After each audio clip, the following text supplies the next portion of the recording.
Olá, bem-vindos a mais um Deep Dive. Hoje a gente mergulha na teoria causal neoclássica do direito penal.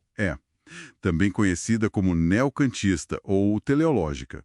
Ela é tipo uma evolução da teoria causalista clássica, né? Exatamente, uma evolução bem significativa. Pois é, as fontes que a gente viu mostram que a ideia era superar umas limitações da visão anterior, que era muito mecânica, né? Isso.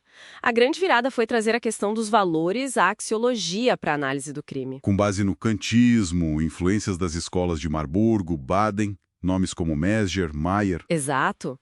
A missão aqui é entender como essa mudança de foco, de só ver o que aconteceu para incluir o porquê e o se foi errado, redefiniu tudo. Basicamente sair da foto da ação e olhar o filme todo, com a intenção e o valor social. Perfeito. É introduzir valores na estrutura mesma do crime. Deixar de lado aquela análise puramente, digamos, naturalística. Ok, então vamos. Vamos desempacotar isso. A estrutura clássica, fato típico, ilícito, culpável, ela continua existindo, certo? Mas por dentro muda. Continua na forma, mas o conteúdo é reinterpretado. A ação, por exemplo, ainda é conduta voluntária, mas a análise dessa voluntariedade ganha uns contornos normativos, sabe? Vai além do mero movimento corporal. Entendi.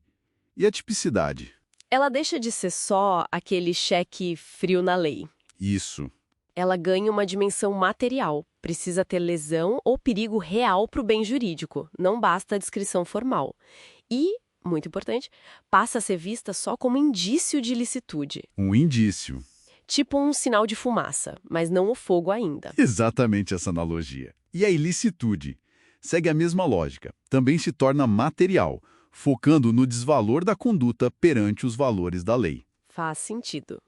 Mas você falou que a grande revolução foi na culpabilidade. Ah, sim, aí a mudança é profunda. Ela vira psicológico-normativa. Psicológico-normativo que isso significa na prática. Significa que, além da imputabilidade, a capacidade de entender e querer, e do dolo e culpa, que ainda ficam aqui nesse momento.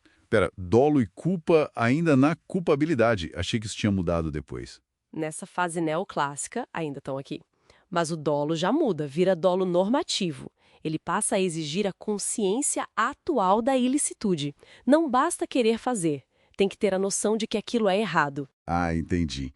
A consciência do ilícito entra no dolo. E tem mais coisa. Tem. Surge um elemento novo e fundamental. A exigibilidade de conduta diversa. Exigibilidade de conduta diversa. Basicamente, analisar se dava para esperar outra atitude da pessoa naquelas circunstâncias. Exatamente. É um juízo de reprovação. O sistema pergunta: podíamos exigir que você agisse diferente? Se a resposta for não, a culpabilidade pode ser excluída. Aqui a coisa fica realmente interessante, né? Porque se a tipicidade é só um indício, como você falou, essa relação entre tipicidade e ilicitude vira um ponto-chave. Essa ideia da ratio cognoscendi do indício abriu um debate enorme, imagino. Com certeza. E aí surgem as teorias para explicar essa relação. A principal que você mencionou é a teoria da ratio cognoscendi, defendida por Ernst Mayr. A da fumaça e do fogo. Essa mesma. A tipicidade é indício ratio cognoscendi da ilicitude. São coisas separadas. A fumaça, tipicidade, indica o fogo e ilicitude, mas, como você disse, pode haver fumaça sem fogo. Pensa na legítima defesa. O ato é típico de lesão corporal, mas não é ilícito. Certo. E essa visão foi a que pegou no Brasil. Sim, é a visão predominante. Influenciou nosso Código Penal, é majoritária na doutrina, nos tribunais, STJ, STF. A análise é separada. Mas qual era a alternativa? Tinha gente que via diferente? Tinha. O Edmund Mesger, por exemplo, defendia a teoria da ratio essendi. Para ele, a tipicidade é a própria essência, ratio essendi da ilicitude. Não tem separação. O tipo penal já descreve a conduta proibida, a antijuridicidade. Então, para Mesger, o crime seria uma antijuridicidade típica. Exato. Nessa visão, uma causa de justificação, como a legítima defesa, não só afastaria a ilicitude, mas a própria tipicidade do ato. Entendi. E tem também aquela teoria dos elementos negativos do tipo, né, que meio que mistura as coisas. Isso, que vê as causas de justificação como elementos negativos que, se presentes, eliminam a própria tipicidade. Mas a que vingou mesmo por aqui foi a ratio cognoscendi. Então, na prática, para o nosso sistema que segue a ratio cognoscendi, como funciona a análise de um crime? Funciona em etapas, de forma escalonada.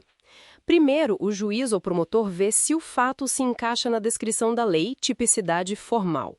Depois, se houve lesão ou perigo para o bem jurídico, tipicidade material. Ok. Primeiro, o cheque duplo da tipicidade. Isso. Só depois, num segundo momento, é que se analisa a ilicitude. Ou seja, verifica-se se existe alguma causa que exclui essa ilicitude, como as do artigo 23 do Código Penal, o legítima defesa, estado de necessidade. Entendi. A tipicidade abre a porta, mas não garante que o ato é criminoso. Precisa passar pelo filtro da ilicitude. Essa história de trazer valores, juízos normativos para dentro da análise, não gerou críticas? Qual o saldo final, o legado dessa teoria neoclássica? Gerou, sim. A principal crítica sempre foi o risco do subjetivismo, sabe? Usar valores poderia deixar as decisões meio imprevisíveis, talvez, afetando a segurança jurídica. Imagina, pode ficar meio vago, né? Pode. Mas, por outro lado, o legado positivo é muito forte. Primeiro, a materialização do crime. Não basta forma, tem que ter relevância na lesão ou perigo. Isso é um avanço. Sim, evita punir coisas insignificantes. Exato. Segundo, consolidou a ideia do direito penal como uma ciência cultural, ligada a valores, a finalidades sociais. E terceiro, o avanço na culpabilidade normativa, com foco na reprovação e na exigibilidade de conduta diversa. É um passo mais humano na análise. Fica claro que o neoclassicismo não foi só um remendo. Foi uma virada de chave mesmo, né? Trouxe os valores, a reprovabilidade para a linha de frente, superando aquela visão mais mecânica do crime. Sem dúvida. E isso, olha só, nos deixa com uma questão interessante para pensar, conectando com tudo isso.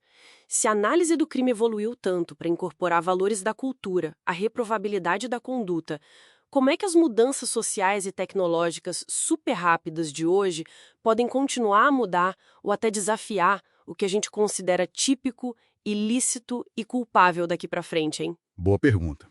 Fica aí a reflexão.